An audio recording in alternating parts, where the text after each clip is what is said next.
So let me start with the most important question that people in this room asked me. Who actually wrote this book? Which 16-year-old wrote the book? Because no adult knows the answer. Is he in the room still? Nathaniel Winnick. Actually, Nathaniel, step forward. Give him a round of applause. Come on, Nathaniel. All right. And BC helped too. BC.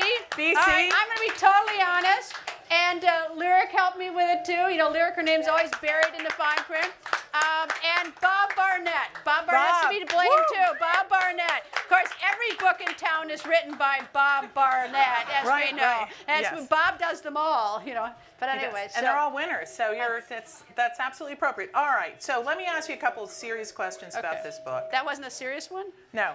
So the first question we want to know is, do you think, with all this research you've done on this, do you think that do you think that the social media channels, Facebook, all the rest, I'm not going to go through them, do you think they're listening and following everything you're saying? I mean, are they what I'm saying or what everybody else is saying? What everybody else is saying. I mean, did you discover anything that all of us don't know about these companies, how they operate, and what they pick up? Oh, I mean, of course they're following everything we do. I mean, if you even go shopping, I mean, I look at a camera on Amazon, and I think, oh, no, I have too many cameras. That's too expensive. I don't want to buy another camera. I think, I don't know, maybe it's not a good camera. And then every day I keep looking, whether I'm on Facebook, oh, look, there's that camera.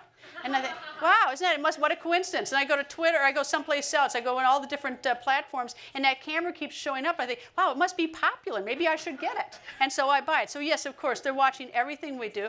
And look, I got to tell you something, these, Facebook and Twitter and Google, they better pay a little bit more attention. They are not just a telephone company. They are a lot like Drudge. They are aggregators of news, and people are very unhappy with what's being put on these websites as untrue or even defamation.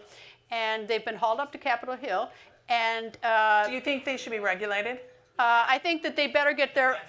Senator Amy Klobuchar, ladies and gentlemen, come on up here.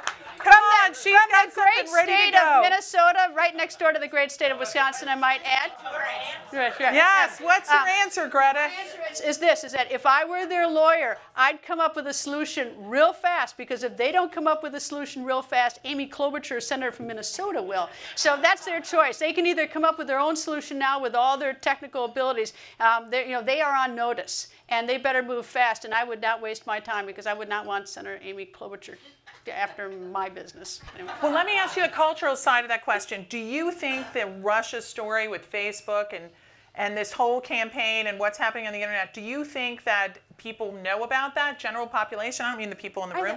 I mean, do you think it changes how they use social media or how they look at media? I don't think it necessarily changes it, but if you find something that you find appealing that feeds to your viewpoint, you go, aha, that's it. And now you've sort of reconfirmed what you thought originally, plus you pass it to your friends and you spread it. So it's very, it's very insidious that way. It's very dangerous. You think that's bad? Yeah, of course I do. It's not true.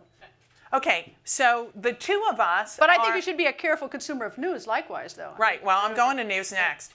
Because the two of us are a few people who have worked at CNN, Fox, and MSNBC. Which means that Tammy and I can't hold a job. Clearly. So my question for you is, there's a lot of criticism of cable news on all sides. I mean, what do you think? About what, cable news? Yeah. I mean, do you think it's hurting democracy or helping? I interviewed Stephen Hadley today for Voice of America TV, where I am a volunteer.